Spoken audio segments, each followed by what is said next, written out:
Good morning, Dawg Nation. I'm Brandon Adams, and this is DawgNation Daily, the daily podcast for Georgia Bulldogs fans, presented today by Merriweather and Tharp. We are inching closer to game day, and not just any game day. The first SEC game of the season for Georgia comes on the road in a place where Georgia's had some hard-fought battles before, and expecting more of those coming up on Saturday. So in light of all of that, let me tell you what's on today's show. Possibly, and I mean maybe, the tiniest little fragment of some bulletin board material from Mark Stoops ahead of this game on Saturday. I'm going to make way too much out of very little, but we'll make no apologies for doing so. And in light of that, I learned something this week that I'd sort of forgotten about why maybe it is we're not hearing more from Jamon Dumas-Johnson and Brock Vandagriff about Georgia ahead of this game against Georgia on Saturday. Perhaps a reminder from the past why that has proven at times not to be a very good idea. We'll give you that. Plus, Terrence Edwards stops by. And before we're done, we're going to talk about what we have seen through 2 weeks in college football and what maybe this upcoming weekend might give us just in terms of data points about trying to figure out what is what in the competition around Georgia to be the best team in the country. So all of that is on the way. We're glad to have you with us for it. It is DawgNation Daily, the daily podcast for Georgia Bulldogs fans, presented today by Merriweather and Tharp. And it begins right now. Today's episode of DawgNation Daily is brought to you by Merriweather and Tharp, your source for Georgia divorce. Find them online at georgiadivorceteam.com. Presented by DawgNation.com, this is DawgNation Daily, the daily podcast for Georgia Bulldogs fans. Here's your host, Brandon Adams. So I was reminded this week of something that I had completely forgotten about. And it's sort of weird because here on DawgNation Daily, presented by Merriweather and Tharp, we're actually in our 10th year of covering Georgia football and talking about this topic with you each and every day here. And so over the course of that period of time, like there are all kinds of like storylines and narratives that we've been a part of. And now I guess there are just so many of them that some of the ones that were probably a pretty big deal when they happened, it's almost like I had no memory of this when it came back up here this week. Let me kind of tell you how we got there. And then it's going to take us to, I think, a pretty interesting place here today. So one of the things I've been saying, and I believe I said this on yesterday's show, that it has been amazing to me, and perhaps not all that surprising, but still interesting, as we lead into the game for Georgia against Kentucky on Saturday, a former five-star quarterback who played at Georgia now expects to start for the other side, a linebacker like Jamon Dumas-Johnson, who was really pretty pivotal for UGA for a few years, now expects to start for the other side. And yet the presence of Pop and Vandagriff has not turned out to be all that, I guess, significant of a storyline. There's no one really kind of like sort of fanning the flames with this. There really is no like drama around this. There certainly isn't anything in the way of like bulletin board material coming from the two Kentucky guys on this. It's just sort of a thing that everyone sort of made peace with. I think Georgia fans by and large like Brock Vandagriff. I think Georgia fans by and large like Jamon Dumas-Johnson. I think they respect the contributions they made to UGA. I know we've talked about that some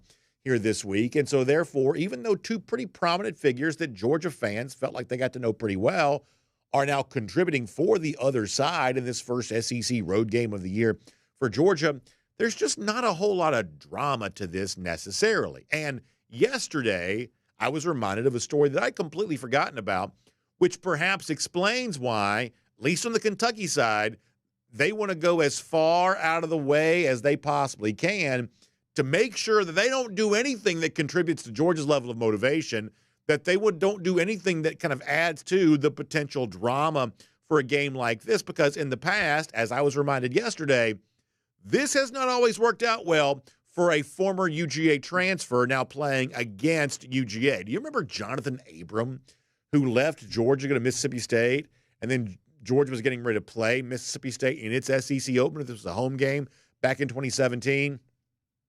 This was the flea flicker game where Jake Fromm, I guess, in the first pass he ever threw against an SEC opponent, got the toss back from Chubb and then fired the touchdown to Terry Godwin, and then the route was on back when Georgia was kicking Dan Mullen around when he was still coaching for Mississippi State. Prior to kicking him around while he was the coach of the Florida Gators.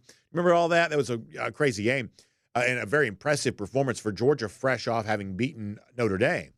And what I'd forgotten is is that the former Dawg Abram played on the other side. And coming into that game this week, he had said the tiniest little thing about being excited about playing Georgia, and it turned into a thing that week. I had forgotten about this, but it's worth kind of going back down memory lane here for a moment. Let me read you DawgNation.com from 2017. Now, you had to talk about finding the dustiest corner of the internet to even find this story. But by the way, our site did not look like this back in 2017, but I guess when it publishes now, that's what it sort of looks like. But anyway, find the story headline. Mississippi State's Jonathan Abram wants to, quote, beat the brakes off former team Georgia. Now, I'm going to read the quote here from Jonathan Abram that was originally given to, I guess, the Jackson Clarion Ledger. Here's the quote. It'll be a great feeling to get a chance to go between the hedges, but on the opposite side. I mean, I just look forward to going in with my team and, honestly, just beating the brakes off of them. That's what Jonathan Abram, a UGA transfer playing for Mississippi State, said about playing Georgia in 2017. Now, on the one hand, like, beat the brakes off is kind of a salacious quote. But on the other hand, like, there's not a whole lot here that would say anything other than he's just fired up for the competition. He feels a sense of competitive edge. He'd like to show his old team that he's a good player. Like, this is not, I would say, in the world of trash talk and sort of pregame banter, I wouldn't call this like an unpardonable sin. This is a little bit salacious and it's a little bit aggressive, but this is not the worst thing you've ever heard anybody say prior to a game.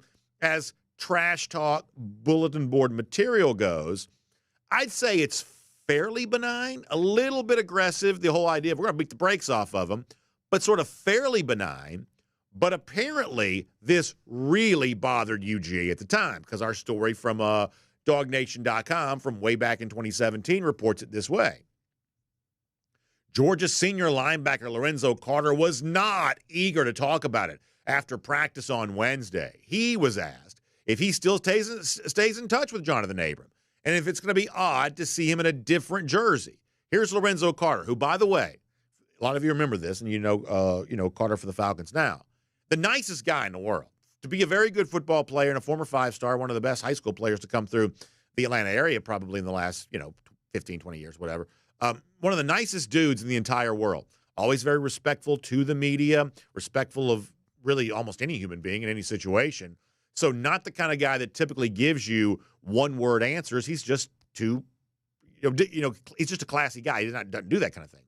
So he was asked, and back in 2017, if he stays in touch with Abram and if he's going to be feeling like it's odd to see him in a different jersey. Carter's answer, as reported by DawgNation.com at the time, no and no. And that's it. The reporter says there were a couple of moments of awkward silence as reporters waited to see if Carter would elaborate. And then Carter said, that's it. He didn't want to talk about it at all. So Abram says, I'm excited about playing between the hedges. We're going to beat the brakes off of Georgia. It flew all over Lorenzo Carter. And now we have new details about the fact that apparently way back then, it bothered Georgia even more than we realized. Because yesterday, and I hope you got a chance to hear this, near the end of yesterday's show, Davin Bellamy, who has been just so amazing every time we've had him on, post-game show, we'll do that again on Saturday, pre-game coverage there too, obviously during the week here on DawgNation Daily. So I'd asked Davin the whole thing about, it seems like it's sort of quiet. Nobody's making a big deal about Brock Vandegrift and Jamon Dumas-Johnson. They're not saying very much. Georgia's not, all that into that right now. This whole thing is sort of fairly non-controversial. And Davin was actually the one that reminded me of this deal with Jonathan Abram back in 2017. And what Davin said, well, the reason why they're not saying anything is because they don't want to be like Jonathan Abram was back in 2017. And we just heard the kind of official on-the-record quote from Lorenzo Carter of, no, I'm basically letting you know that he was mad but not saying much more about it. Well, now in the sort of now it can be told fashion, Davin Bellamy yesterday on the show gave us a behind-the-scenes look at the fact that in the locker room prior to the game, even though the overall quote was fairly benign, apparently Georgia made a really big deal about this. And the reason why we know that is because the guy who was making the biggest deal of all about it is the one who was telling the story yesterday. This is good stuff from Davin Bellamy saying that he went in front of the entire team and just, gave him an all-time pregame speech because of the fact that Jonathan Abram had dared say he thought his team was going to win that game. This is a great story from Davin Bellamy. This is from yesterday, our show.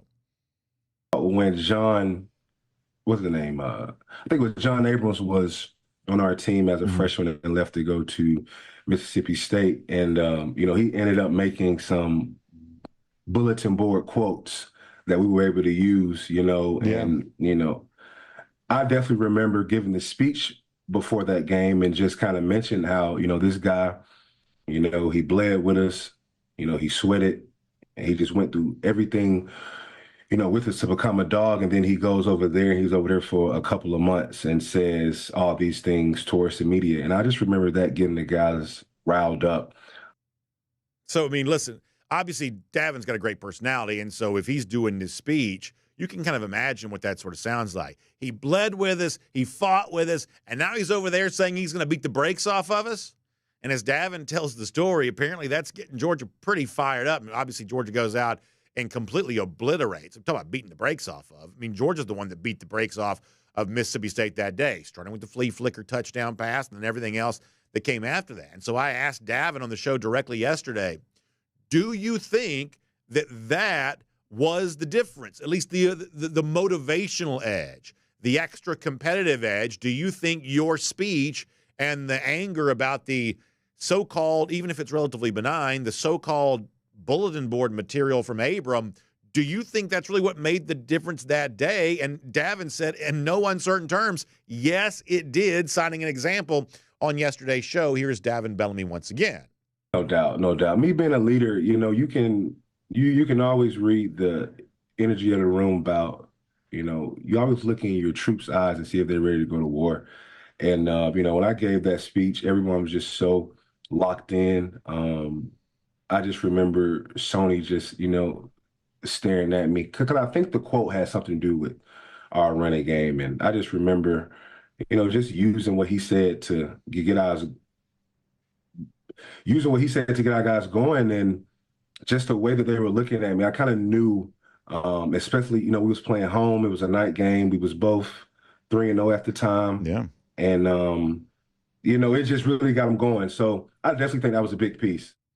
So, he tells the story. Sony Michel staring in. All these guys are just getting frothing at the mouth, fired up because of Davin making a very big thing out of what might have been kind of a small thing that Abram had said. As I said before, I'm sure we made a huge deal about it at the time too, but it's one of those deals of when you think about trash talk and stuff like that, this is not the worst thing you probably ever heard a player say prior to playing Georgia. And yet you got Davin Bellamy screaming in Sony Michel's face prior to the game. Are you going to let this guy talk about us this way? And all of a sudden Georgia goes out there and just, lights him on fire. It's really, really funny. And it is probably a perfect example of why nobody from Kentucky is saying anything this week, because nobody wants to be the next Jonathan Abram when it comes to stuff like that. And it kind of ties back to what we said yesterday, where in the SEC, people sort of understand this. They do sort of get the humility is one day away type of thing. People who play for Clemson or whatever else, where you don't have the week-to-week grind, they just sort of say whatever nonsense pops into their head because they're not going to get called out on it. But in this particular case, if you're Jonathan Abram and you dare predict your team to win the game, because essentially that's all really Abram did. He predicted his team to win the game in a somewhat colorful way, and Georgia turned that into a declaration of war. And they just went out there, and that's kind of the edge. Even back then, it's one of the reasons why we love the 2017 team so much, is because the sort of nasty street fighter, just sort of bully mentality that Georgia played with in 2021 and 2022, a lot of that stuff was in its kind of incubation stage back there in 2017. And using just anything you could to kind of find a 1% advantage, because in the SEC, 1% better makes a huge difference. The fact that Davin Bellamy tells that story, I think, is absolutely awesome. And that's probably why. Now, I think that JDJ and Vandegrift, or I guess JDJ, BVG, we'll call them, I think they're both pretty classy guys. So my guess is they wouldn't predict their team to, quote-unquote, beat the brakes off of Georgia, because this is also a very different Georgia now than maybe the one that Abram thought he was going to be playing way back then. But nonetheless, even if they were inclined to say as much, That story that Davin Bellamy tells is perhaps an example why that would not be a very good idea. But what if I told you that, and this is where you have to sort of put your fiction writer hat on, because this is a complete work of fiction that I'm about to sort of step into a little bit. What if I told you that while we're not likely to get any kind of so-called bulletin board material from Vandegrift this week, he's too smart to do that. Jamon Dumas-Johnson, too smart to do that. They're not going to step into it the way that Jonathan Abram once did. What if I told you that there might still be at least a little something that a very creative mind like a Davin Bellamy, if a player like that is currently on the Georgia roster, there might be at least a little something that Georgia could use, maybe like that a little bit, that's maybe not quite even as salacious as what Jonathan Abram said, but at least it might kind of add up to something if we want to have some fun here for a minute. Let me tell you about all of that, but first, let's take some time to introduce the show. My name is Brandon Adams, and this is DawgNation Daily, the daily podcast for Georgia Bulldogs fans. We're presented today by Merriweather and Tharp. We're glad to have you with us. We love going back down memory lane on stuff like this, and you got former players who can tell you the stories of, well, here's what was happening in the locker room before this big thing went down. That's just a kind of a cool deal, right? And ahead of Georgia going to start SEC play on Saturday, looking back on stuff like that, I think it's just really, really fun. So we're so glad that you're here with us, whether it's video or radio, Athens Sports Radio 960 The Ref, podcast, Apple, Spotify. Back then, we'd only been, on video for just a little bit of time. So kind of weird to think about how long ago that all was. But you know what was true? And this is true. Back then, we were still, I think, at least very close to getting into a relationship with Merriweather and Tharp if we had not already been in one already. I think we were probably right there at the doorstep of kind of beginning that great relationship with them. And so I just appreciate our friends at Merriweather and Tharp so much. In fact, I do believe they were with us in 2017. I believe they were, actually. So that's how long we've been together here. And obviously, I love telling their story because, look, here's the thing. We had a couple of golden shoes the other day of people celebrating that they just had a baby and they had all this great stuff. And I love being here for people in our audience when they share good news with us. Here's a great thing that's going on in my family. Our family's growing. Look at these pictures of this gorgeous baby. All that kind of stuff is great. And I love being with our people during times like that. But I'll tell you what I also love there as well, and it's not as much fun to talk about, but it absolutely is something I believe is a very important part of the community we establish here. I like being a source of support for people during hard times as well. I really do. I take that seriously. And I know that if you find yourself kind of in a situation where divorce is just the next thing for you, and maybe you've tried to avoid it, but there is no avoiding it, it is a reality that must be confronted. Well, I want to be there for you in that situation just as much as we're there for people who celebrate the really good things like babies being born and things like that. And so while I can't make this better, because frankly, I don't know how to, I don't have that level of expertise, I can connect you with someone who can do that for you. That is what our friends at Merriweather and Tharp are about. They are truly my friends. And they, I think, can, certainly be a valuable resource to you. And for a long time, this is true in the Atlanta area. They've, kind of made their name, became famous for solving divorce problems for people, here in the Atlanta area, but now it's also statewide there as well. So if you think about Peachtree City or Carrollton or Athens or, they have offices sort of opening up all the time, all over the place, and many more kind of on the way. So I want you to find them online. It's GeorgiaDivorceTeam.com. GeorgiaDivorceTeam.com. That is the website to keep in mind for our friends at Merriweather and Tharp. If you've got questions about the divorce process, how does this impact your finances? How does this impact your relationship with your children? How does this impact your future, real estate, retirement, all that kind of stuff? How does all of this get impacted by a divorce? Well, our friends at Merriweather and Tharp can give you the answers to that. So please find them online. It's GeorgiaDivorceTeam.com. That is GeorgiaDivorceTeam.com. Merriweather and Tharp, your source for Georgia divorce. All right, we're going to get Terrence Edwards here coming up in a moment. That's going to be a fun conversation, as it always is. Prior to that, though, I want to go around the doghouse. And I told you, if Davin Bellamy can turn Jonathan Abram saying he thought his team would win the game against Georgia into the most offensive thing that anyone ever said, then could we do our own version of that here a little bit today? And admittedly, what I'm about to engage in is sort of a work of fiction. Listen, I'm a blowhard. I'm a loudmouth. I totally own that. We're doing this for fun. We're not curing diseases here. We're doing this for fun. So let's have some fun here for a moment, because I have to say there was something that Mark Stoops said, the Kentucky coach, during his weekly press conference that I wasn't too happy about. Now, in the grand scheme of things, this is not a big deal really at all. But at the same time, it's one of those deals where I couldn't help but notice it. So Stoops, and I always think it's funny, these coaches that do these very long opening statements before they take questions. And in Stoops' particular case this week, it's actually, if you go find it online, it's pretty readily available. Stoops is still kind of backtracking and backpedaling from the awful game they played against South Carolina, which is not an easy thing to talk about if you're him. And so that's still kind of ongoing. But in the midst of sort of a long, meandering, sort of ramblish opening statement about everything that went wrong against, South Carolina, and him trying to sort of put a more positive, because he was actually very dejected. If you heard the post-game press conference on Saturday night, very dejected, trying to put a little bit more of a positive spin on that here this week. But then in kind of pivoting towards Georgia, said something that if you're a Georgia fan, I think you might at least notice. Now, this is not the biggest deal in the world, but I think you might at least notice it. I certainly did. Here is what Stoops said about Georgia, giving them a lot of credit while also kind of putting them in the same category with another one of his future opponents. This is Stoops from this week. We must improve, as you know. The schedule only gets harder, with playing Kirby's team, playing Georgia, and the number one team in the nation. And, they deserve that. I guess you could flip a coin between them and Texas. They both look like they're awfully impressive. I think we get the opportunity to play 4 of the top 6 in the coming weeks, so that's a joy. Yeah, I think that's pretty funny when he obviously says what he says about the game, especially if you're losing as a double-digit point favorite to South Carolina, knowing that you've got both Georgia, Texas, and everything else coming the rest of the time. Obviously, that's not very enjoyable there if you're Mark Stoops. And once again, this is a fairly, there's not a whole lot of salaciousness to that.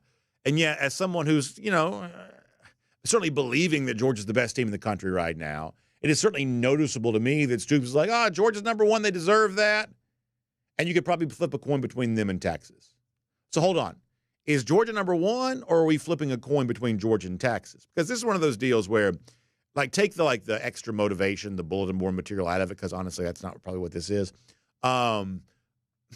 Just from a sort of a general sports talk sense, the sort of hot take sports talk, type stuff, it does kind of bother me a little bit that on the basis of one game for Texas against Michigan, that all of a sudden now we've decided that Texas and Georgia are equals, even though Georgia hasn't lost a regular season game since November of 2020. And you know how crazy the world was back then. That's how long things have changed, how much things have changed. That's the last regular season game Georgia's lost. But all of a sudden now, because Texas has beaten Michigan, well, I guess they're equal. I guess you just sort of flip a coin, and whichever one it lands on, that's the best team. Now, listen, I think when it comes to these type of discussions, hopefully we're well known. We have a little bit of nuance here. I told you, going into the game against Michigan, I expected Texas to play well, and I said when they did, that would sort of put to rest the mockery of Texas is back and all the making fun of Texas for sort of perpetually being overrated. I predicted that would come to an end, and now that they've done what I predicted they would, obviously, we give them credit for the fact that it has come to an end. This was a real accomplishment, Texas sort of proving itself to be a real team. So this is not me saying, these idiot thinks Texas is good. We'll find out soon how bad they really are. That's not what I'm saying. Texas is good. And Austin in October for Georgia is quite a challenge. Of course that's true. There is nuance to this discussion. My point here, though, is that to act like the only data points we have are 2 weeks' worth of information, that's where sometimes the college football conversation gets to be a little bit nonsensical. And that we weren't all born in August. We have been on this planet for at least the last few years, and we have seen Georgia knock down regular season opponents over and over and over again. We've also seen Georgia win 2 national championships. We saw Texas make the playoff a year ago. They deserve credit for that. But this idea that Georgia and Texas are now equals on the basis of resume, that's just simply not true. So I would say in the sort of sports talk sense, the kind of hot take opinion sense, I would say that what Stoops says there is just verifiably false. It's just wrong. And I think it's worth kind of bringing that up. Now, to have some fun with this again, could Georgia stir the pot with this a little bit? I would suggest if there is someone as creative as Davin Bellamy on this Georgia team, could you make something out of the fact that this guy thinks we're not the number one team in the country, even though Georgia 1,000 times has said it doesn't pay attention to where it's ranked? Could Georgia now pivot off of that and say, this guy doesn't think we're the number one team in the country. We need to go out there and show him on Saturday night just how good we really are, because apparently he doesn't know. Now, Kirby and Stoops are also friends, so certainly I don't believe that Kirby would do this. But in the case of the Abram thing in 2021, or I should say in 2017, it wasn't Kirby who did it to begin with. It was Davin Bellamy. So I think that Stoops is factually wrong when he says, Georgia and Texas, they're essentially equals, two sides of the same coin. On the basis of resume, that's simply not true. Could Texas beat Georgia head-to-head in October? They certainly could. Texas could win the national championship here this year. I don't deny that. But right now, we're kind of ranking on the basis of resume, and you talk about work of fiction. I mean, I think you've got to really embellish to kind of create a situation where Texas has proven as much as Georgia has, because, life didn't begin on August 31st. That's just the way it goes. And if it behooved Georgia behind the scenes in a locker room environment where media fans aren't there to see it, to sort of use this to their advantage, if any Georgia players happen to be watching right now, let me suggest that. Put that out there. See if you can make a speech like Davin did back in 2017. And maybe it'll give you a little extra edge there on Saturday. And that is Around the Doghouse here today on DawgNation Daily, presented by Merriweather and Tharp. All right, we are about to have some fun because it's always great on a Thursday to get a chance to sort of dive deep in everything happening around Georgia from another great player as a part of this program and a really sharp coaching mind in his own right. Let's talk a lot of Georgia Bulldogs here right now with Terrence Edwards, the former Dawg, here on DawgNation Daily, presented by Merriweather and Tharp. From Athens and across the SEC or wherever the recruiting trail may lead, here's a DawgNation.com insider. By the way, one thing I forgot to mention that I was going to, information about our next DawgNation Evasion event in Tuscaloosa coming up in a couple of weeks. I'll do more of that before we're done the show today. Don't let me forget to tell you all about that. We'll do that there coming up. Prior to that, though, let's have a great conversation with Terrence here right now. Always happy to have him on the program, looking sharp in that Mount Vernon gear as ever. And Terrence, let me kind of begin, right there with the idea of, we've seen Texas go on the road, beat Michigan. We saw Georgia neutral side really kind of hammer Clemson. I'm of the belief, and this is obviously just for fun for now because all of this stuff settles itself on the field for the most part in the weeks to come. And yet, football is sort of a week-to-week sport where we see top 25s come out and we have debates about this kind of stuff.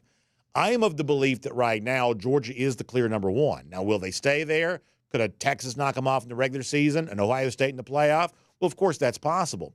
But as of now, I think that Georgia deserves the credit as being on paper the bull of the woods here, the very best team in the sport until somebody proves otherwise. Do you agree with that? Most definitely. I definitely agree that, Georgia have proven over the last, 40 games that they are one of the best teams in the country. And coming into this season, you have a Heisman candidate at quarterback, a defensive linebacker core that we all think is pretty good, a defensive line. So the talent is there on paper to be preseason number one. And for the first 2 weeks, I totally believe that they are the best team in the country until someone beats them. Yeah, because if Kirby was here, the one thing that he would say over and over again is, well, every season is a new story. Every team is different from the past. And I would say that from a coaching standpoint, that's true. But what I do is I don't coach. I just sort of talk about this stuff. And, to ignore the fact that Georgia has this experience of having not lost a regular season game in, more than 3 years? That's just insane to me, first of all, that their streak of games in season, September through November, is as strong as it is. And that is experience that Georgia leans on for the guys who've played over the course of that span, for the young players who've learned from older players who kind of started that streak. Georgia does have the advantage of what you learn about yourself when you maintain such a consistent standard of excellence. It's one of the reasons on Saturday, while even if it's not a thing of beauty against Kentucky, because sometimes it's not, this idea that Georgia's going to be fighting for its life in the fourth quarter down to the wire. I'd be shocked if that happened because we've just seen Georgia in these instances too much in recent years to expect that kind of thing to really materialize, right? So one thing you just said, BA, that I really want to touch on is just that Georgia hasn't lost a regular season game in almost 3 years. That just goes to the credit of Kirby and his staff. And the whole program just been a model of consistency year in and year out. And another important thing that you said that Kirby would say that this is a different team. So each year is a different team. And Kirby and company has gotten this a different team each year to play up to the standard that he has set since he's been at Georgia. So that is hard to do. Now, being a head coach myself, you have to go and touch and every player on that roster to get him to play up to his best ability. And that's what Kirby has gotten for 9 years, consistently, each player to be the best version of themselves. That's why they have been a model of consistency. Yeah, exactly right. A hot topic this week has been Brock Vandagriff, Jamon Dumas-Johnson playing for Kentucky. I'm assuming it's probably a little bit weird if you're a good friend of Vandagriff's or a good friend of Dumas-Johnson to sort of see them on the other side. You kind of played pre-transfer portal era, but obviously a lot of guys you would have known from high school, the recruiting process. Like, did you ever play against Takeo Spikes? Is he too old to have played against you? I apologize for not remembering that. How much experience did you have playing against guys, other teams in the SEC who perhaps you knew well from a previous walk of life? Yes, Takeo and I never got opportunity to play against each other. He was a senior while I was a freshman at Washington County. So him and my brother got opportunity to play against each other. And there's that legendary picture of Robert diving over the top and Takeo's meeting him in the air. And that's one of the most legendary pictures that's in my hometown. So I never got opportunity to play against anyone I played. Like, my cousin Chris Edwards played at Georgia Tech. I got opportunity to play against him. So that was a family affair. And it's a little different. He was out there talking, I was talking. They ended up winning that game. I think that's when the non-fumble with Jasper Saints on the goal line. So they got opportunity to win that game. So he never lets me forget about that game. That's probably closest that I came to playing against transfer, someone I grew up with my cousin. But let me say this. I think when you say it's weird, I think with kids transferring out, and I have my own personal beliefs about transfer, but I got the kids that I have trained and, with Jermaine and Justin. Players don't make a bigger fuss as the people outside the locker room. As you can see when Alabama beat us in the SEC championship game last year and Jermaine got an opportunity to celebrate, the Georgia players went right up to him and talked to him. It's the fans that make the biggest fuss about this. We all understand and we are happy for the players when they leave early or they transfer. That means somebody else has to step up. So the big notion of, yes, it may be weird. And yes, my biggest thing is they want to beat the mess out of Brock Vandagriff and talk to him after the game and just let him know how bad we just beat him. But it's all in fun banter, not this mean spirit, I got to go get him. And same thing with Dumas. So it's going to be all in fun. They're going to go out and beat Kentucky and then just brag and boast about how bad they beat those two players in their personal group chat. I think it's really interesting. Do you think that either Jamon Dumas-Johnson or Brock Vandagriff, do you think they have information about Georgia that helps them at all? Now, you could say, well, the Georgia coaches know about the players. But the truth is the Georgia coaches know about every player. Like, they're watching 1,000 hours of film. They pretty much have everybody diagnosed by the time the game is played. But the player side of this, presumably, they could know more about Georgia than the other teams they're playing because of the fact that they were around Georgia. Now, you would also assume that Georgia's going to try to disguise some of that, but just at sort of a simple, very elementary level, the fact that they've been in Georgia meeting rooms, does that give them any kind of informational edge about anything perhaps on Saturday? There's so much information that's out there in the world that these schools have weeks prior. You may give some small tendencies away. They may go and tell them some signs that they may have. If you see this sign, this is the play they're running. But at the end of the day, I could tell you to play, and you have to stop the play. Yeah. That's football. Yes, they all know they have tendencies and percentages and data on what the favorite plays, favorite blitzes, and this down and distance. All that information is they already have. Now it's just about playing football and going out and stopping people with that information. Because I'll tell you this, and listen, I'll be the first to tell you I'm not smart enough. No. But there are a lot of people who thought, and you mentioned the SEC championship, you go back to that SEC championship last year, there are a lot of people who thought that certainly Tresman Marshall, the former Georgia linebacker, was behaving on the field as if he knew what Georgia was doing. Now, is that really indicative of the truth? And did he know as much as he thought he did or whatever else? As I said before, I'm not smart enough. No. But there are definitely a lot of Georgia fans spotting Marshall on the field last year who seemed to be signaling in such a way that made it seem like he was reading something that Georgia was doing, and you would presume that was from his time at UGA, although maybe he was just good at watching film. But, you know, I mean, a lot of Georgia fans will tell you they noticed that from last year's SEC championship. I can tell you this. Marshall is not in the offensive meetings. Yes, he practiced against them, but he has so much going on for his defensive assignments that he can't give them signals and signs from the offensive perspective. Alabama just so well coached with Nick Saban. Tendencies and data is all that they could go by. And I would be shocked that Marshall knew offensive plays or signals or verbiage, even though he was there for 4 years. Now, does Brock have offensive tendencies that he could tell the defensive coaches? Sure. Is Dumas there's some things that he can tell the offensive coaches to look for? Sure. And that may help a little.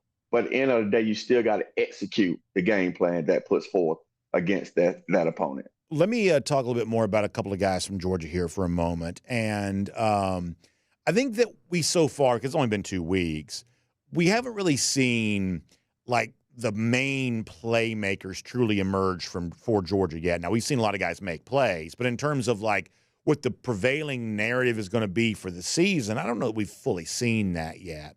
But I'll tell you, it seems like there may be something interesting happening with Arian Smith right now. Some of this is based on his performance on the field. Some of this is based on what some of his teammates are currently saying about him. Kirby Smart has said some nice things about him here, too. He had a big day on Saturday against Tennessee Tech, including a long touchdown. He was a big part of the story for Georgia against Clemson. Terrence, are you like me in that sort of seems like something's going on with Arian here right now where, you know, after having been at Georgia for a little while, seems like he might be kind of butting into a little bit of a story here. Do you get that sense? I get the sense that he's worked his tail off to build his confidence because it was broken last year, and he just stuck with it. And that's why I said last week I've already called him a damn good dog because he's persevered through a lot of things. We know how in this today and age with social media, how cruel people can be on the internet. He just, put his head down and went to work and put in his mind that he's going to finish his career off on a high note. And I just can see how the way the coaches have put him in position to be successful. So I am enjoying watching this young man perform at a high level. And we're going to need his skill set. And he has the ability to take the top off coverages. We saw that last week. We saw that in the Ohio State game 2 years ago. So to see him struggle last year a little bit with his confidence was heartbreaking. I'm just happy that he's gotten to a point now that he is a guy that we're going to count on. He's a guy that the Georgia staff is putting in position to make plays. And that just comes from his hard work and determination. And then I guess last thing, looking at another Georgia player for a moment, we finally got our first look at Trevor Etienne in a Georgia uniform. Now, Tennessee Tech, you don't take much from that, but were you reminded getting a chance to see Etienne about just kind of how much potential he brings to a Georgia running back room that I think fans are already pretty excited about seeing? I think so. You saw the burst, the acceleration, the vision, the power. I can't wait to see his catching ability out the backfield. That's something that I think he noticed different than we had last year. But I saw the burst out of Broderick Robinson last week. Broderick Robinson. Yeah, Branson Robinson. Branson Robinson, sorry. No worries. I saw the burst from him I saw the burst from him last week that I'm happy to see. That room is just deep. and we have a lot of guys who could carry the football. Nate also still looks strong. Didn't get a lot of opportunities last week, but we're going to continue to count on him. So that room is very deep, and I'm happy with the players that we have in that room. You know, when I say goodbye to you, I always give a shout out to the Terrence Edwards Wide Receiver Academy because you do great work with folks. And I guess I'm curious, any of that drill work that you do in the bubble during the offseason or out in the fields when you get a chance to be with some of your guys, how much of that's catching wet footballs and catching balls in the rain? Because some of these Georgia receivers on Saturday, at least based on the early forecast here, they may be called upon to catch a wet football. How would you teach them how to do that? Oh, man. New gloves are different than what I had, and we took the gloves off and tried to tape your fingers just to try to get any grip. But now this is not about trying to get yak after that. It's about just catching the football, securing the football, because it is wet. And if your technique is not on point, if you're not looking the ball all the way into your hands first, then it's going to slip through if you're trying to just catch and run like it's a normal day. So just rely on your technique, catch the football, worry about yards after catch later. I think that's very wise and very well said. Terrence, we appreciate you being here. Remind folks, speaking of the Terrence Edwards Wide Receiver Academy, how they can find you online and get access to some of the training you have offered to some of the best receivers currently in the 2025 class and all across college football, some of that level of expertise that you're sharing. Yes, you can find me on all social media platforms at Terrence Edwards Wide Receiver Academy. Terrence, thanks for your time. We'll look forward to talking to you soon. Thank you. Let's take a look around the rest of the league. This is SEC Through. I tell you, when it comes to receivers and, you know, catching the football and catching the ball in the rain, you know, obviously I don't want to it's not an easy thing to do. You know, wet football can easily slip out of your hands. It's just amazing, though, how these receivers, you know, if you watch them in, like, pregame warm-ups, sometimes I'm lucky enough to be down the field prior to a game. And you know how, like, you play catch with your dad, or if you're the dad playing catch with your son, and, like, you know, you catch the ball in the glove and you throw it, and then you know how to play catch. Everybody does. It's amazing to watch. Sometimes Georgia receivers will do this thing. I don't know if it's a drill or if they're just having fun, where they essentially, you know, throw the football back and forth like you and I would play catch with the baseball. In other words, they catch it with one hand, like it's their glove hand, switch it to their throwing hand, and then throw it to the other guy, and he catches it with one hand. Like, they essentially play a game of one-handed catch with the football. You know, really big hands, really sure hands.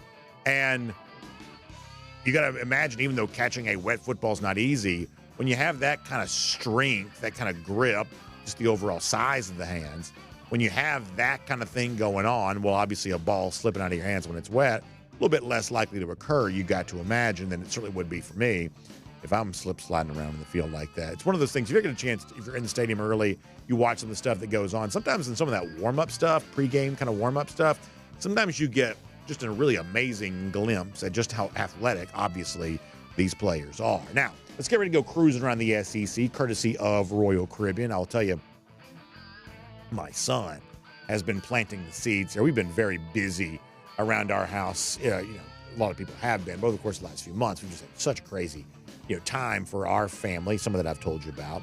And so we have not been, as a family, on a Royal Caribbean cruise vacation in a while here. My wife and I have been lucky enough to get away a little bit. My kids, though, are sort of reminding us they have not had a chance to do that in a while. And so my son's like, Daddy, I want to go back to Perfect Day Coco Cay. I want to be. He's got the itinerary planned out. He's looking at it all, and they're thinking about spring break or something like that. So, you know, this is that time of year when you think about going to Perfect Day Coco Cay this upcoming spring. You think about all the great stuff that happens there for that. This is really a wonderful time to start thinking about your travel for 2025, whether it be in the wintertime or if you're thinking about spring break, or if you're thinking about our Dawg Nation cruise in April. Right now, the Royal Caribbean, you know, brand is so hot that obviously to get the best prices and get the best selection of staterooms and opportunities for bookings, well, doing that as early as possible is the right way to do that. That's how you really know you get the best price, the best options, all of that the earlier you're able to do it. So I want you to give Jessica Slater a call, terrific travel agent. You can reach out to her, 770-718-9147. That's 770-718-9147. You can also email her, jslater@dreamvacations.com. And she's got all the dates, all the information for cruises all the way through 2025 and all that kind of stuff. And she'll tell you the same thing that I do. If you want to get the best choices, the best prices, the best of everything, The sooner you do that, just gives you more of that. You want, get the shore excursions book that you want to get or the stateroom category that you really need to have. Well, the sooner you do that, the better your options are going to be. And so a great travel agent can help you out with all of that. And there is nobody for us better than our good friend, Jessica Slater. So as we're cruising around the SEC here for a moment, there's a little bit of a theme that I want to kind of address with you here, which is, and I said this to Mike Griffith yesterday, believe it or not, after Saturday, we will be 25% of the way through the regular season. A quarter of our season is just done. We've been waiting for months and months and months just for it to start. And now you blink your eye and we kind of turn our way around the first quarter pole with it, getting ready to come to an end, which we're not going to wish it away, but can't help but notice that. But it's one of those deals where we have very limited information right now about who is what and like what, the actual pecking order in college football is. But over the course of the next few weeks, that's going to change. We're going to start getting more information. So for the couple of stories I'm about to give you, I just want you to kind of see this through the lens of people are saying things on the basis of the games we've seen so far, and we're about to see a lot more games. Let me start with this. Joel Klatt, analyst for Fox. He was on the Colin Cowherd radio show this week, really touting Texas on the basis of its win against Michigan. We talked about Texas earlier. He says, I would be shocked if this team is not right there at the end of the season playing for a national championship. So there you go. Now, unless Klatt thinks the national championship is going to be a three-way dance, he's, in his mind anyway, he's eliminated either a Georgia or an Ohio State or one of these teams that was obviously sort of there at the top to begin with. Does this feel like a little bit of an overreaction on the basis of one game? Perhaps it possibly does. But one of the reasons you sort of explain this away here a little bit is once again because all we've seen thus far are a few games of note. Like there are a few teams, such as Ohio State, for instance, they haven't made any headlines this season whatsoever. They haven't played a game yet where they have really a chance to do that. We don't really have a lot of like major data points to consider. So, of course, it just sort of stands to reason that people will make a little too much of the game against Texas. Now, we feel like we've got pretty good standing on this because we were on Texas to begin with, both in this game against Michigan and this season. We thought Texas preseason ranking, kind of in that top four, we thought that was earned. And we expected Texas to be the toughest game of the Georgia schedule. We even said that before we knew that Nick Saban was retiring. So none of this stuff that happened for Texas this past Saturday against Michigan was all that surprising. And frankly, I do think you have to consider the other team in that game there as well, that not only is Texas kind of picking up where it left off a year ago, to its credit, it's also a situation where Michigan, maybe unlike any national champion we've seen since 2020 LSU, the year after they won it in 2019, they may just not be following up very well with a very dignified defense of their national title. So Texas, worthy of complimenting. We completely agree with that. We've done so ourselves. This idea, well, after 2 weeks, it's obvious that Texas is playing for the national championship.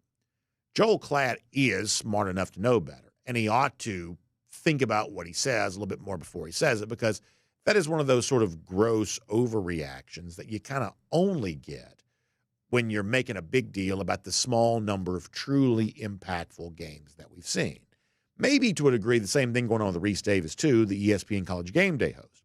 Instead of like bragging on Texas, he's bragging on Tennessee. Now, I told you earlier this week that I also put the win for Tennessee against NC State in the category of, through 2 weeks, among the more significant outcomes that we've seen. So there's some nuance around all of this that you can be impressed with the performance without taking it too far.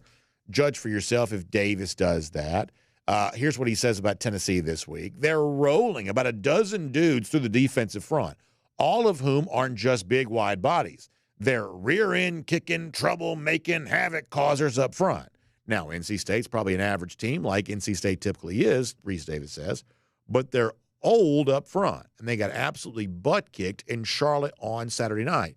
He was essentially saying that this is a Tennessee team that's now sort of back among the national standard bearers.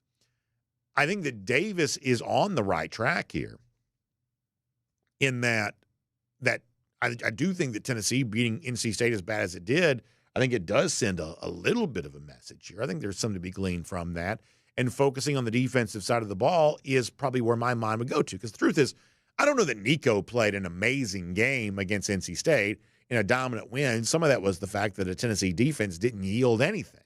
And given that, Josh Heupel teams in Knoxville really haven't done that, we thought might be incapable of doing that. The fact that they're showing you a little more in the way of depth and performance on defense, that is significant.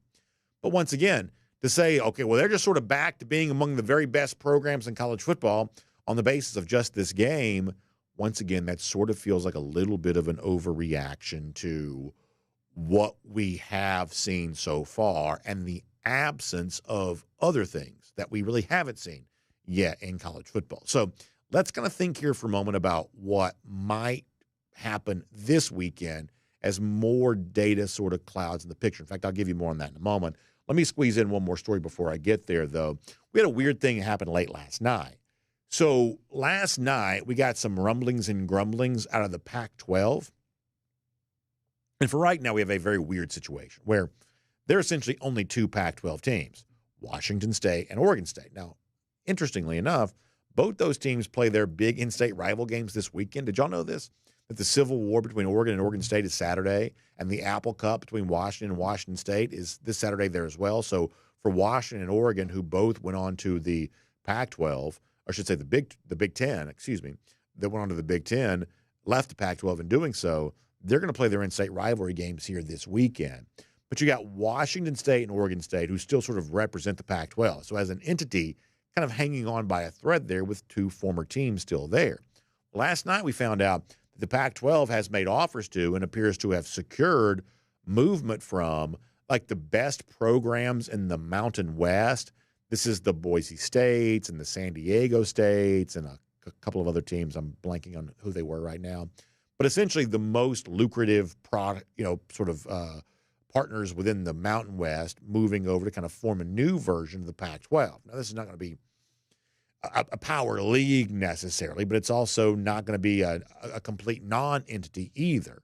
So we may see new life for the Pac-12, albeit, much more watered down than it once was. By the way, former Pac-12 teams this year all playing pretty well, including beating a couple of SEC teams here, too. You can't help but notice that. But the future of the Pac-12, maybe it's resurrected here a little bit, at least in some form or fashion, looking a lot like the old Mountain West with a little bit of, former Pac-12 sprinkled into it. So there you have it on that. Now, one more thing to kind of give you here.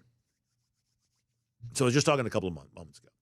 But the fact that so far, a lot of the chatter about a Texas and a Tennessee is sort of based on that the sport through 2 weeks hasn't given us much else to talk about.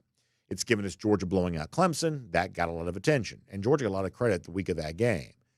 We really haven't seen a ton yet from like other highly ranked teams. In fact, there are some teams we almost haven't really had much of a reason to talk about there at all.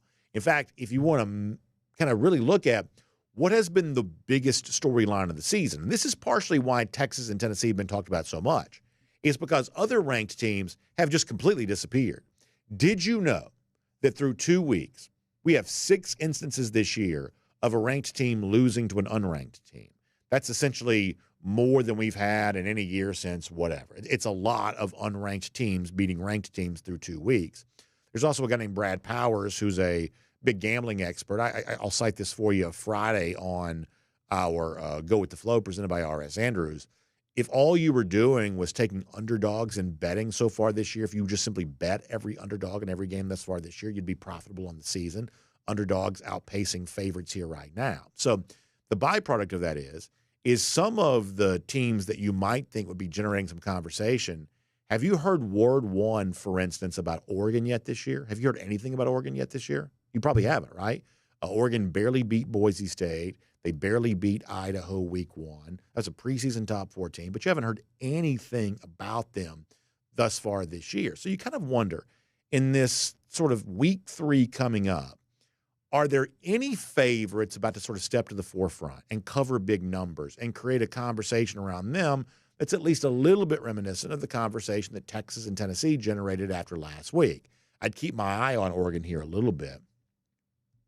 I think this is a team playing against Oregon State on Saturday, about a 17 or so point favorite. Sort of feel like it might be a a little bit about time for Oregon to sort of reintroduce itself to the college football story here this year and kind of show people why it was a sort of a preseason top 4 team to begin with. I would mention Oklahoma a little bit in this category there too. They're facing a Tulane team that's been a pretty tough out through a couple of games thus far this season. And yet Oklahoma's very impressive the first Friday night of the year and kind of beating up on Temple.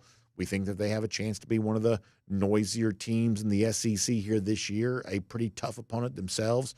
Coming up in the SEC did not look that way last week, almost lost the game. Can they be more impressive as a relatively sizable favorite there this week? That's one of the things I'm looking for. Some of these teams that we haven't talked about much yet, the Oklahomas, the Oregons, teams like that, can they kind of cover big numbers? Can they kind of wave a flag here a little bit for the heavy favorites here this weekend?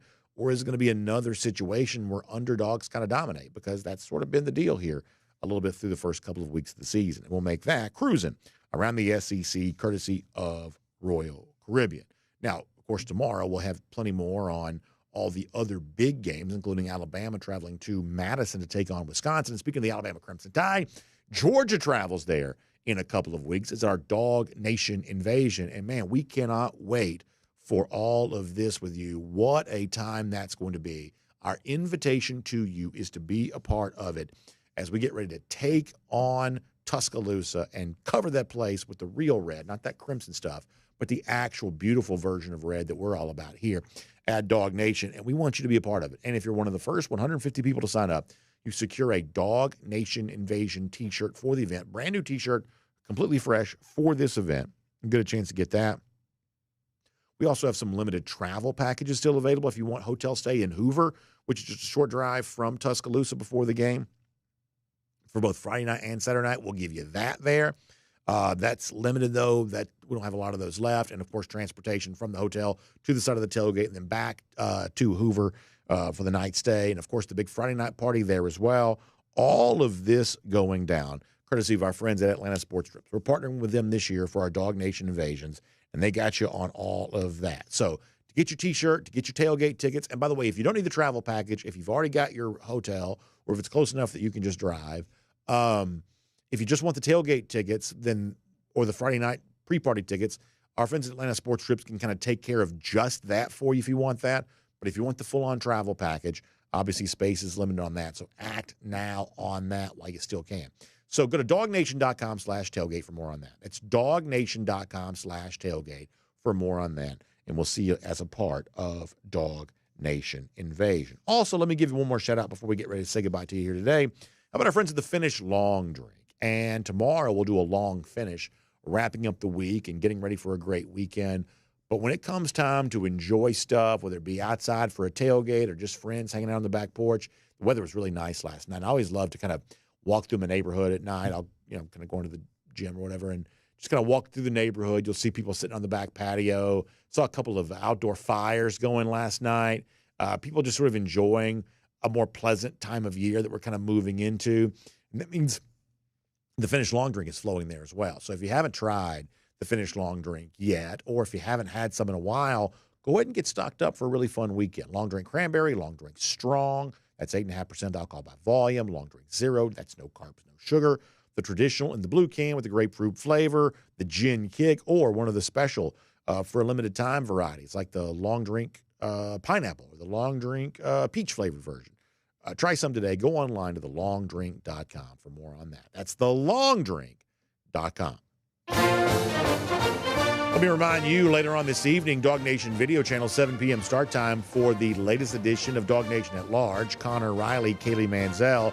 Georgia obviously will watch Jamon Dumas-Johnson on the other side here this weekend, but there is still a ton of linebacker depth in this Georgia program, and all of that will be discussed on DawgNation at Large later on today. Let's also give a golden shoe here today to our buddy Mike the Mad Dog, who gives us a good one. You see the Kentucky Wildcat there with the sign saying, "Please don't eat me." No comment on that on the basis of the news here the last few days. But nonetheless, you got Uga there ready to chomp down because that is the way that goes. Mad Dog writing in to say, when the Dogs go to Lexington this Saturday, #go Dogs. Yeah, we expect the big dog to eat. Mike the Mad Dog is right in that. We'll give you a golden shoe for it. Good stuff there from our buddy Mad Dog. Lousy, stinking Gators. They're going to be on the menu here coming up in a few weeks. It's been 1,405 days since Florida's beaten Georgia. That was actually the last regular season game Georgia lost, as we mentioned a little earlier here. So that streak keeps on climbing. Dogs on top. We love that. We'll see you back here tomorrow. DawgNation Daily, presented by Merriweather and Tharp. And on video, time now for the R.S. Andrews Cool Down. R.S. Andrews, when you're turning to for your air conditioning, heating, plumbing, and electric needs. They show up on time. They do the work that's promised for the price that's promised. You can trust our friends at R.S. Andrews on all of that. All right, let's get some YouTube comments. We'll bounce around each of the comment sections. We'll get ready for a fun day here around Dawg Nation.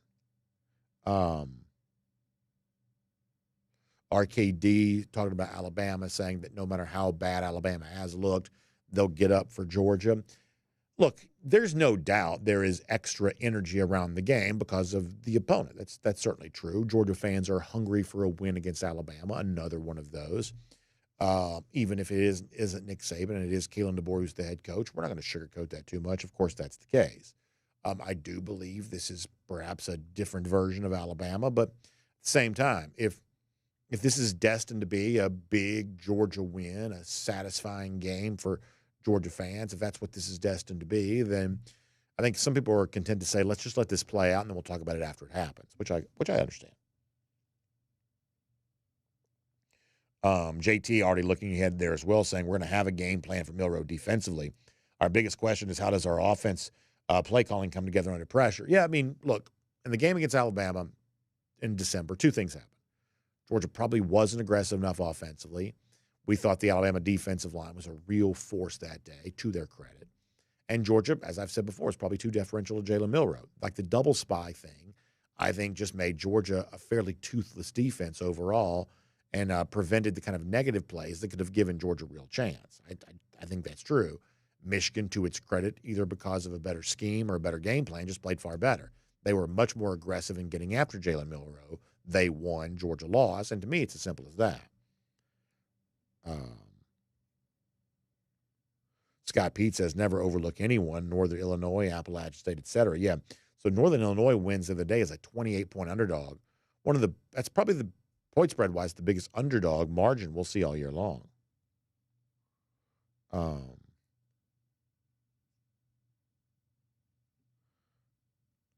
Let us see what else.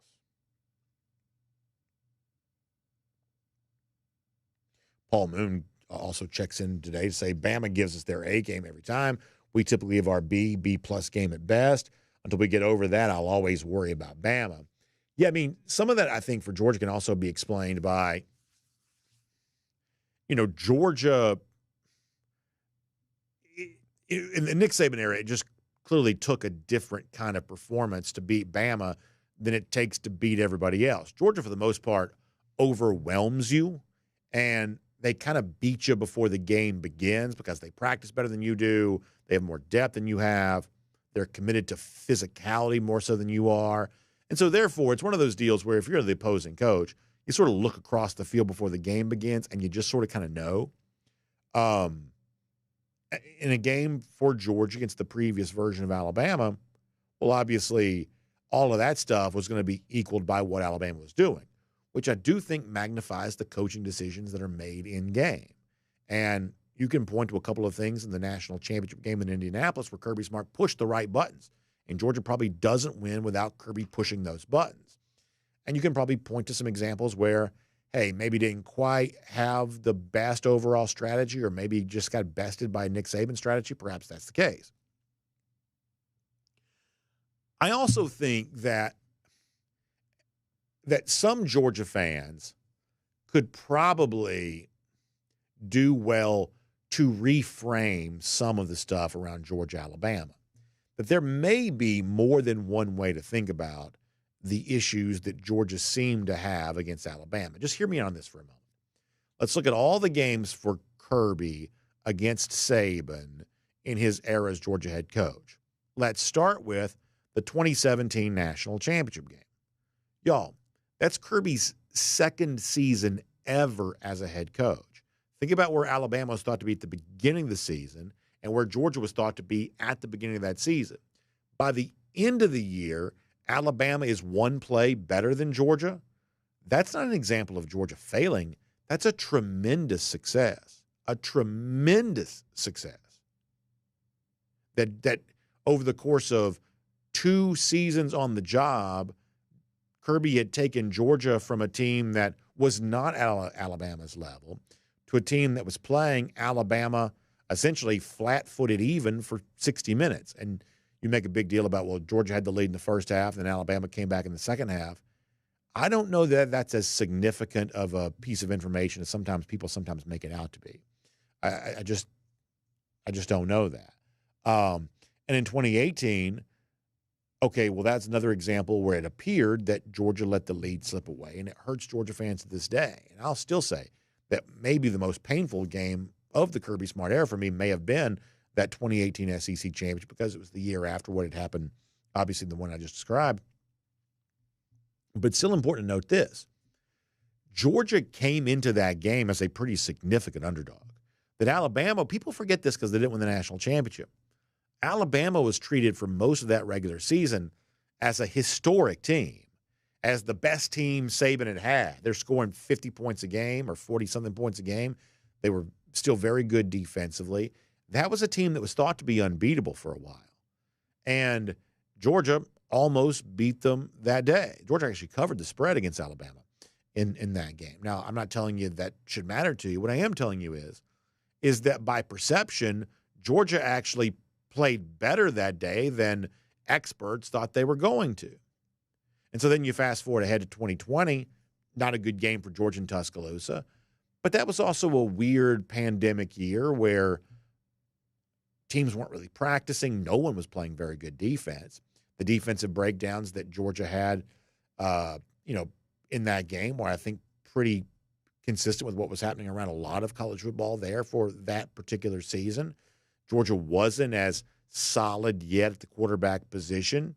Alabama had Mac Jones, who'd been in the program for a while. Georgia, as we know, had very weird quarterback situation. The 2020 game is empty stadium, weird circumstances. Alabama won a national championship that year, what was essentially like a 7-on-7 type of year for college football. Then in 2021, Alabama beats Georgia again, but that was an elimination game. This is not an excuse for losing, but Georgia played that game that day knowing they didn't have to win. And I'm not saying it makes the loss any easier to swallow, because unlike Alabama, we don't make excuses for losses around here. But, this idea that there's some sort of like damnation for Georgia because of the 2021 SEC championship, that game was essentially an exhibition. It was a thing done for TV. Contract stipulated it must be played. The real game would take place in Indianapolis. Georgia won that one. Now, obviously, Alabama came back and won a year ago, and admittedly, that's the one that hurts. That's the one that hurts. You were expected to win. It did turn out to be an elimination game, whether it should have or not, but that's the one that hurts. And listen, and if you're an Alabama fan listening or watching that commentary right now, you don't agree with this. But it doesn't make it any less true in my mind that I think even Georgia fans themselves have improperly framed the story of Kirby versus Alabama. It's not that there hasn't been enough success. The fact that Kirby made Georgia into Alabama's equal as quickly as he did and then surpassed Alabama as a program while Nick Saban was still employed, because keep in mind, Alabama's last national championship was the pandemic year. The only non-pandemic national championship that Alabama won in the post-Kirby era was in 2017 when Kirby was in just his second year as a head coach. That while Kirby was building up Georgia, they had their issues with Alabama.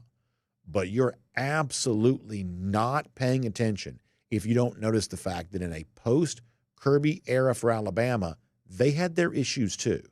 It's just a fact. Let's get some more comments. Let me go to Facebook here for a moment.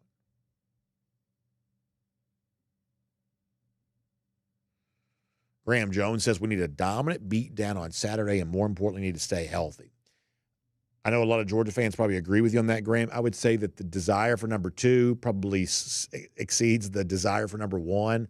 In other words, if Georgia can shorten the game, play it quick, play it tight, get there 24, knowing that Kentucky's not a threat to score very much, that may be about it on Saturday, right? So I don't have, as I've told you before this week, and I'm just being honest, I don't have high aspirations, high expectations for some sort of really, beauty contest style blowout. I just don't quite think we get that from Georgia on Saturday, if I had to guess. To go back to what I said a moment ago, Keith Fold says that Kirby was a big part of Saban's success. He was. And Saban was less successful after Kirby Smart left. End of story.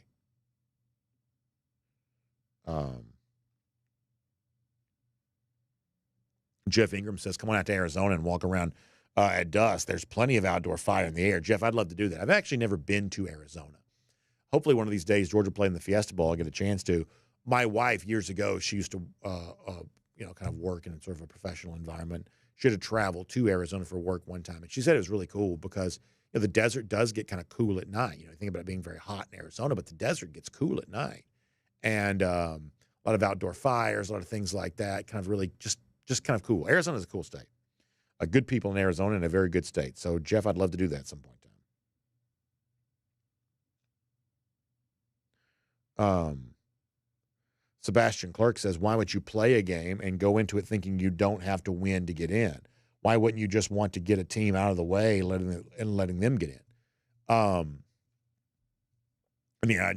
don't have a great explanation for that other than human nature is just a real thing.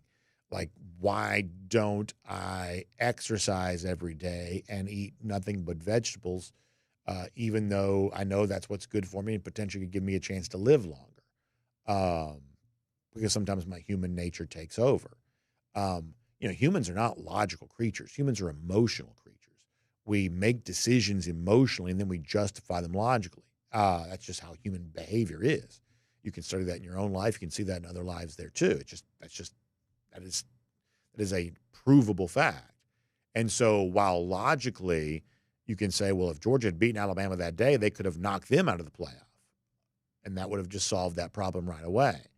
That is a logical conclusion to that situation, but that's not what rules most people's lives. People just don't behave all that logically.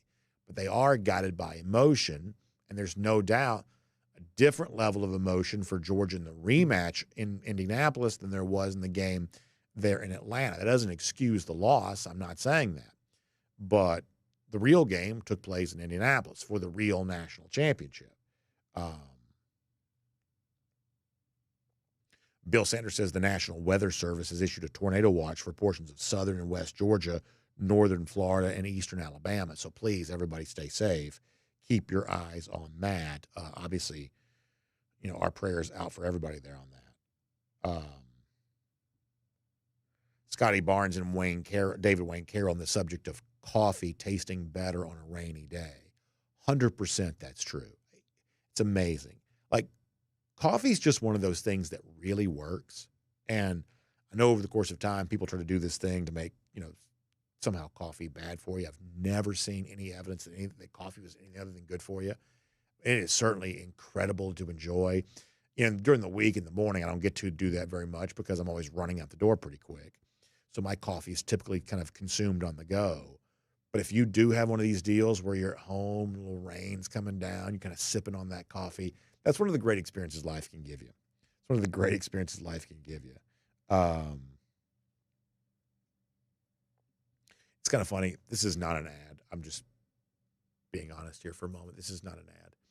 So, Dr. Pepper's parent company, their corporate relationship, they're in a corporate relationship with Keurig. So, like, the main, corporate name for Dr. Pepper is Keurig Dr. Pepper. And y'all know how much I love Dr. Pepper, and that's a real thing. I drink Dr. Pepper all the time. But I also love my Keurig. Like, the amount of my income that ends up going to this one corporation because of the beverages I consume in the morning and then in the evening is pretty wild. All right, let's see what else. Jeff Ingram says, always welcome good groups of dogs at our dog watching parties. Yeah, Jeff, We had a good picture from San Diego the other day. You know, send us a photo from you guys out there in Arizona. I'd love to see it. I really would. I'd love to see that. DT says, how's the new neighborhood? We're getting settled in. Look, kids love the school. We're very happy about that. We're thrilled about kind of where we're living and all that. The moving process for us is still going pretty slow. For instance, we don't have a lot of furniture right now. Our home sort of looks like a dorm room a little bit. Just not a ton of furniture in there as of yet. Some of that's just because, in some cases, a little bit of backorder type thing. But in some cases, too, like, my wife is working again now, and obviously I'm busy. We just haven't had time to go out and, like, actually make the purchase on some of this kind of stuff. So there's the meme sometimes you see of, like, the single guy's apartment where, like, the TV's just sort of sitting on the floor. It's like one chair and TV on the floor. Like, that's kind of what, one of my spaces sort of looks like. I got a chair to sit in and a TV on the floor, and that's just about it. So our house is pretty barren for the most part, but it's slowly but surely sort of getting there. Scott Harris says, Indianapolis, the national title was the experience of a lifetime. I took a limo to the game. How about that from Scott? That's pretty cool. I'm going to take my headphones off. There's something weird going on. I can't tell if it's what it is. I won't take this off. All right, a couple of comments, then we're going to go.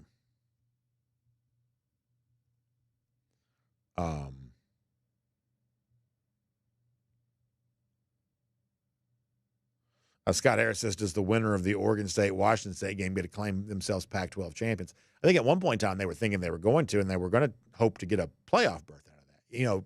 The Pac-12 was a part of the original playoff agreement that they thought they were going to have a playoff spot, but that's not the case. That is not the case.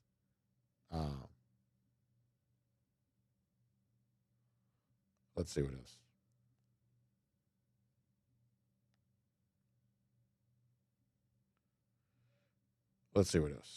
Anything else? Let me go back to YouTube here just for a moment. We'll wrap it up for today. All right, back on YouTube. Yeah, Spencer Clark on the subject of the Pac-12, kind of adding a couple of new teams. And it's one of those deals where, like, of all the teams that are sort of currently not in a power conference, I would say that San Diego State and Boise State are probably the two biggest with the two most significant levels of fan support. I'd say that's probably the case. So the next most deserving to get in, now that SMU's in the ACC, I'd say that's probably the case. And I would say they have a chance to sort of form a league that's at least somewhat interesting, although not deserving.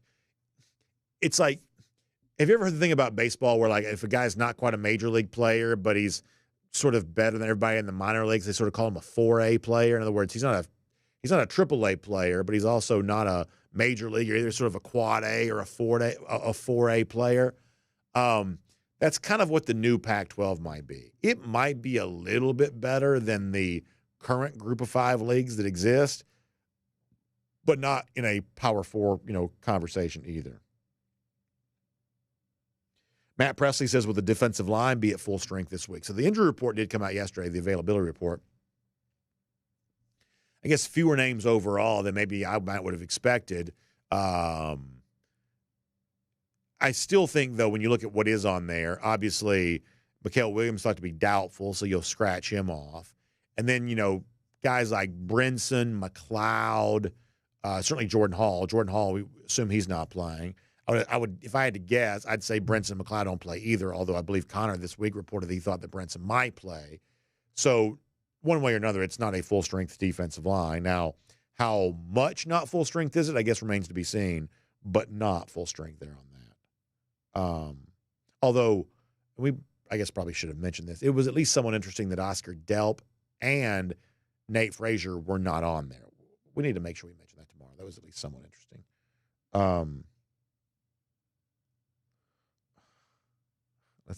Foster Moss says they said they're giving away free Kentucky tickets with the purchase of every 2-piece combo from KFC. Well, there you go there on that. That's very funny. Very funny for sure. All right, anything else before we go? P. Rich says very important that we run the ball effectively to open everything up. I think that's true. Especially on Saturday. D-Man 430 says Texas is looking sharp. That game is going to be electrifying. All you can ask for as a football fan. Yeah. I mean, none of us can guarantee how this season's going to end, but I don't think there's any doubt this is one of the most entertaining seasons on paper, probably the most entertaining season on paper that Georgia's ever been a part of. I think it's thrilling. I think you're right about that. DT on the subject of plantation shutters. We did not get plantation shutters. We did not. If you must know, we ended up getting the 2.5-inch slats for the blinds, a little bit bigger than the ones you sometimes see. Did not quite get the plantations. The plantation shutters are 3 times as much as the regular blinds. I think they look good, but they are 3 times as expensive. So that is money we chose to save. So I don't mind telling you that. We did get a fridge, although Randy Hall asked about that.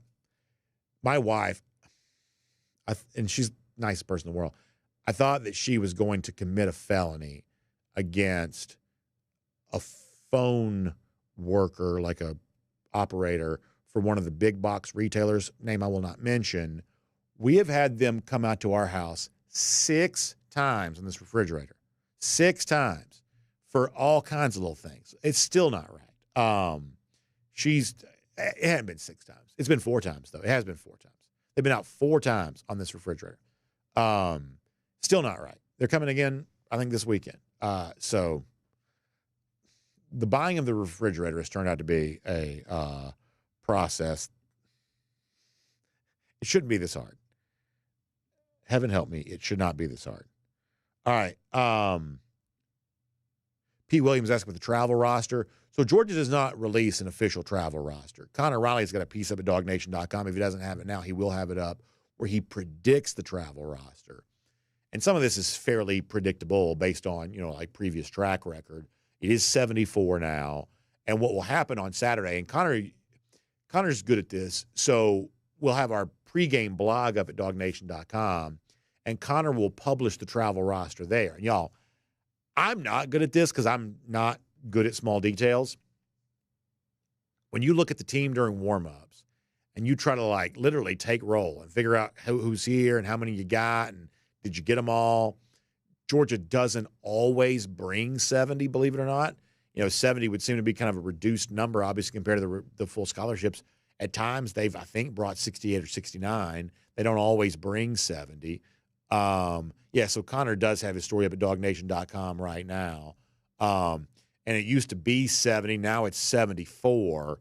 So Connor's probably going to have what I would imagine is a pretty good prediction of what the actual travel roster will be.